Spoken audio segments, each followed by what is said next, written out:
रसगुल्ला खाने से जितना आनंद नहीं आता, रसगुल्ले की तारीफ की जाए तो। बोलो, रसगुल्ले की तारीफ करने से ही मुंह में पानी आ जाता है। इतना खाने से नहीं है, खाने का तो 4 6 10 खा सकते हो, 1 किलो खा सकते, ज़्यादा नहीं खा सकते। फिर 500 ग्राम तो खा ही सकता है। हाँ, जो भी है मतलब इतना खा सकते हो। अब बाभन सा तो बहुत खाता है। नहीं, कढ़ाई भरी रहेगी, कढ़ाई वाली थोड़ी खा लेगा कैसे कोई। खाता है? परिणाम देख रहे हैं ना। घूम फिर के खाली वही आएंगे। तो जब तिनके की इतनी महिमा बताई, रावण चुप हो गया। तो तिनके को जयंत से पूछ ले, इस तिनके की कितनी कीमत है। तिनका ही तो उठा लिया था। राम जी के अभी तेने देखा नहीं है, ये तिनका ही तेरा सत्यानाश कर देगा। और तू कह रहा तिनकों को कुछ भी नहीं समझ रहा है। तो तू तिनका को ऐसा नहीं है, कुछ भी ना समझे, ये मेरा भाई है। और औरत के 2 ही जगह घमंड होता है, लड़ाई भिड़ाई हो जाए, बोले मैं मायके चली जाऊंगी, है। और वहाँ भाभी से, भैया से कोई बात हो जाए, अरे मैं तो ऐसे आ गई, मैं ऐसी ही घूम रही हूँ क्या, मेरी तो सास भी बहुत अच्छी है, जेठ भी अच्छे हैं, और हमारे यहाँ क्या कमी है, मैं तो वैसे ही आ गई। या फिर ससुराल में चली जाएगी। और कोई तीसरी जगह है?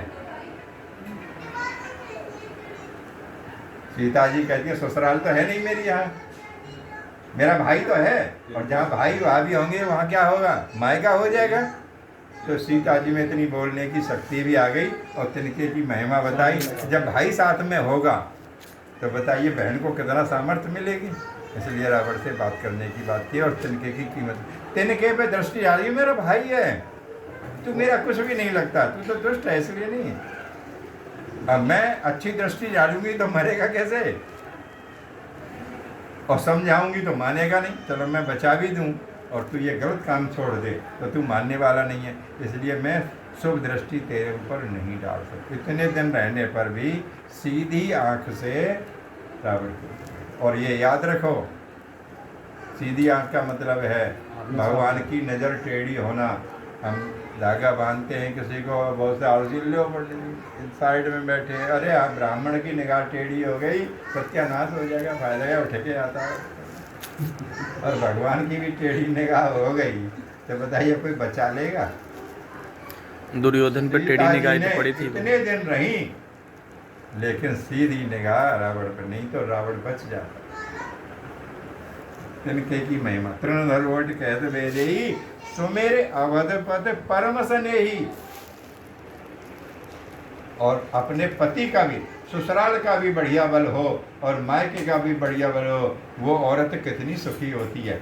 उसे कहीं भी जाओ आनंद ही आनंद आता है। बोलो। और नहीं तो कुछ को एक ही तरफ है, मायका सही नहीं होता तो ससुराल बढ़िया, ससुराल बढ़िया है तो मायका बढ़िया नहीं, तो उसका आधा बल रह गया। और कोई तो ऐसी भी अभागन हो दिया कि मायके में भी नहीं पूछे, ससुराल में ना पूछे, तो वो कहाँ जाएगी, वो तो मरेगी। इसलिए सीता जी को एक तिनके पे इतना कि मेरा भाई है, और जहाँ भाई हो मेरा मायका है, डर का है बात का। मैं नहीं डरती तुझसे, और ना ही सीधी दृष्टि डालती। सुन खद दसमुख खद्योत प्रकाशा कबो के नलनी करे। और जाते साल दे कहते हैं ना, हम भी कहते हैं वाणी को विराम कर रहे हैं कथा को। और जाते जाते बड़ी गिलानी हुई रावण को, और जाते जाते क्या कहा, ओए जुगनू। खद्योत माने जुगनू। जुगनू एक मक्खी जैसा कीड़ा होता है, बरसात में होता है ना, वो चलता है तो गोल्डन कलर होता है, तो उससे थोड़ा सा उजाला सा आता है, उसे कहते हैं जुगनू। बोले तुझे दिखता नहीं, तो सारी दुनिया पहाड़ जानते हैं, मैं छाती मारता हूँ तो पहाड़ टूट जाता है, मेरी छाती का कुछ नहीं होता। हाथी के दांत मैं तोड़ देता हूँ, है अपनी छाती में मार के, मुझे तकलीफ नहीं होती, और तू मुझे जुगनू बता रही है। क्यों? कि वो सूर्यवंशी हैं। सीता जी कहना चाहती मेरे पति सूर्य की तरह हैं, सारी दुनिया में प्रकाश फैलाने वाले हैं, और तेऊ ये जुगनू के समान है, उनके समान, तो मैं तेरे को नहीं देख सकता। अब तो और ज़्यादा गुस्सा आ गया कि मुझे जुगनू बता रही है, उस तपस्या को, हैं जो मारा मारा फिर रहा है उसे सूर्य बताती है और ज़्यादा क्रोध आ गया। और वो कहने लगी है सूर्य के निकलने से तो कमल खिलता है और जुगनू के चमकने से कमल नहीं खिल सकता है, तू तो डोनिए लगी। इतना कह असमन समझ कहते जान की खल सुध नहीं रघुवीर बान की। ये तो तिनका की बात है, इतनी तिनका ही काम कर देगा। अगर वो बाण उठा लेंगे तो ये तेरी मिसाइलें, तेरी तोप, तेरी सेना सब रखी की रखी रह जाएगी। अभी तू नहीं डाल। ये तिनके की बात कही है तुमने। जब वो बाण उठा लेंगे तो तेरे पास चाहे कोई भी साधन है वो सब फेल हो जाएगा। सठ सुने हरे आने मोई अधम निलज लाज नहीं तू। और तू अपने को वीर और चक्रवर्ती सम्राट बताता है कि मैं ऐसा राजा हूं। अरे तू अकेले में औरत को चुरा लाया, अपने को वीर समझ रहा है?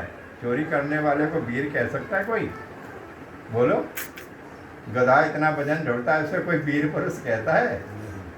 बोलो, वो अकेले में। और वहां भी तेरी हिम्मत का पता लग गई। अरे मेरे देवर ने एक लाइन खींच दी, उससे तो तू पार नहीं कर सकता, तो कायगा यति कायगा योगी है। मैंने अतिथि धर्म को निभाने के लिए जबकि मुझसे मना करा था कि रेखा से बाहर नहीं जाना है, यानी मर्यादा नहीं तोड़नी है, लेकिन मैंने सोचा कि अतिथि धर्म जो है ख़त्म हो जाएगा और ये भिक्षुक वापस चला जाएगा। मैंने अपने देवर का कहना मानी, मैंने भी गलती की। और तू हमसे और चोरी करने वाला तू अपने को वीर समझता है, सो भी औरत को अकेले में ले आए। जब मेरे पति के सामने ला के देखता तो हम वीर भी कहते। सठ सुने हरियाणे मोई अधम निर्लज लाज नहीं तोई। तू इतना निर्लज है, शर्म नहीं आती? आपने सुन खाद्योत सम रामय भानु समान परसु वचन कार्य से बोला अति खुशियां सियावर रामचंद्र की। जब इतना गुस्सा आ गया तो उसने अपनी तलवार निकाल ली। बोला अच्छा तेरी इतनी हिम्मत, हमारे यहाँ रहते हुए हमसे ऐसी बात, अब मैं तेरी गर्दन काट दूंगा। चलो 10 पे कर देते हैं, फिर इसके बाद लंच करते हैं।